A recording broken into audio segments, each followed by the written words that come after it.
Kembali belajar bersama Bu An. Patut kita bersyukur kepada Tuhan anak-anak, karena pada kesempatan kali ini kita bisa bertemu dalam pembelajaran matematika.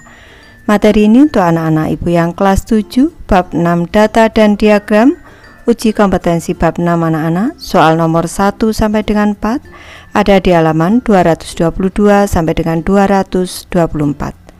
Baik, ibu langsung membahas. Soal nomor 1 anak-anak, tentukanlah jenis data di bawah ini apakah termasuk dalam bentuk data kategorik atau data numerik.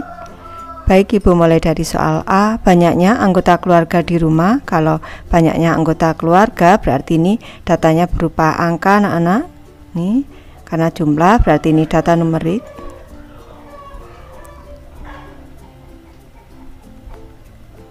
Lanjut ke soal B, grup musik band favorit di kelas kalian, berarti ini nama grup musik, datanya anak-anak, berarti ini data kategorik.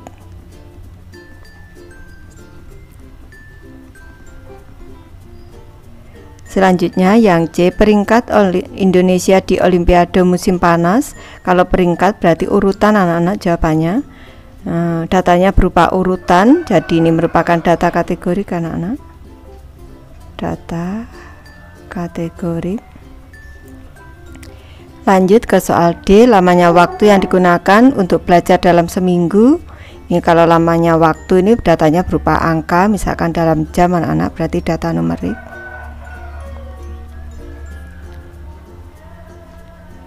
Ini data numerik. Lanjut ke soal E, jumlah gol yang dicetak oleh Cristiano Ronaldo setiap tahunnya.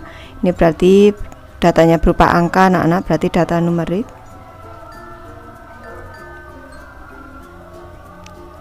Lanjut ke soal F, banyaknya waktu yang digunakan untuk membaca buku. Kalau banyaknya waktu berarti juga data numerik berupa angka anak-anak, ini data numerik. Lanjut ke soal nomor 2 anak-anak, gambarlah line plot dari data berikut. Untuk soal A, datanya 4, 2, 7, 3, 5, 5, 3, 4, 5. Dan untuk soal B, 40, 43, 51, dan seterusnya. Kemudian jelaskanlah sebaran datanya dengan kata-kata kalian sendiri. Apakah ada data yang termasuk berbeda jauh dari kumpulan datanya? Data yang manakah itu? Baik, ibu mulai dari soal A. Ini datanya 4, 2, 7, 3, 5, 5, 3, 4, 5. Ini line plotnya ada di bawah sini. 2 ada 1, 3 ada 2. Nih, tanda silangnya ada 2. 4-nya ada 2 di sini. 5 ada 3. Nih, 3. 7 ada 1. Nih, penjelasannya kebanyakan data berkumpul di daerah 3 sampai 5 anak-anak di sini. 3 sampai 5. Yaitu hampir 80% anak-anak, hampir 80% dari seluruh data. Data terletak di daerah 3 sampai 5. Data yang terletak cukup jauh dari kumpulan data yaitu angka 7 di sini anak-anak. Nih, hanya satu jauh dari kumpulan yang lain. Ibu lanjut membahas ke soal B. Ini line plotnya sudah ibu buatkan anak-anak. Ini kita koreksi dulu. 39-nya ada 1, 40-nya ada 2 anak-anak. 40-nya ada 2. Nih, 42-nya ada 1. 42-nya ada 1. 43-nya ada 2 di sini. 44-nya ada 1.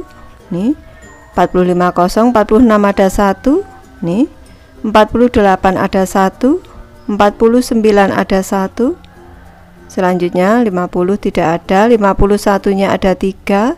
1, 2, 3, 52-nya ada 1, 53-nya ada 1, 55 ada 1, 57-nya ada 2 di sini. Ini penjelasannya, pada line plot data tersebar dalam 2 kelompok data yang terpisah, yaitu antara rentang 40 sampai dengan 43 di sini. Nih, dan juga antara rentang 51 sampai dengan 57 di sini anak-anak. Lanjut ke soal nomor 3. Indonesia adalah negara besar yang terdiri atas banyak suku. tercatat ada 1340 suku yang ada di Indonesia. Setiap suku memiliki ciri khas masing-masing termasuk makanan pokoknya. Ada suku dengan makanan pokok berupa singkong, nasi, jagung, sagu, dan masih banyak lainnya. Setiap makanan memiliki jumlah kalori yang terkandung dalam makanan-makanan tersebut. Kalian dapat menghitung kebutuhan kalori harian sehingga kalian dapat menjalani gaya hidup sehat, tidak kekurangan gizi atau tidak berlebih sehingga menjadi obesitas. Berikut jumlah kalori per 100 gram dari beberapa makanan pokok suku bangsa di Indonesia. Tabel 6.10 jumlah kalori per 100 gram anak-anak. Untuk jenis makanan singkong ini kalori per 100 gram 160, kentang 77, nasi 355, jagung 95, dan sagu 354. Gambarlah diagram batang dari tabel jumlah kalori pada makanan. Baik, diagram batangnya sudah Ibu buatkan di sebelah kanan. Untuk sumbu mendatarnya atau horizontal ini jenis makanan ada singkong, kentang, nasi, jagung, dan sagu.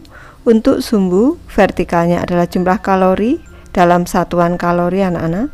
Ini tabelnya, diagram batangnya adalah jumlah kalori per 100 gram. Untuk singkong di sini 160, untuk kentang 77, nasi 355, jagung 95, dan sagu 354. Soal nomor 4 anak-anak, salah satu bentuk keamanan digital misalnya untuk akun email atau media sosial, maka kalian diwajibkan membuat password.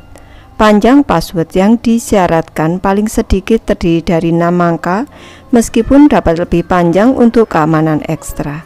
Jangan pernah memakai password yang sama untuk semua akun kalian, karena jika seseorang menemukan kata sandi pada satu akun kalian, maka akun-akun kalian lainnya akan terancam.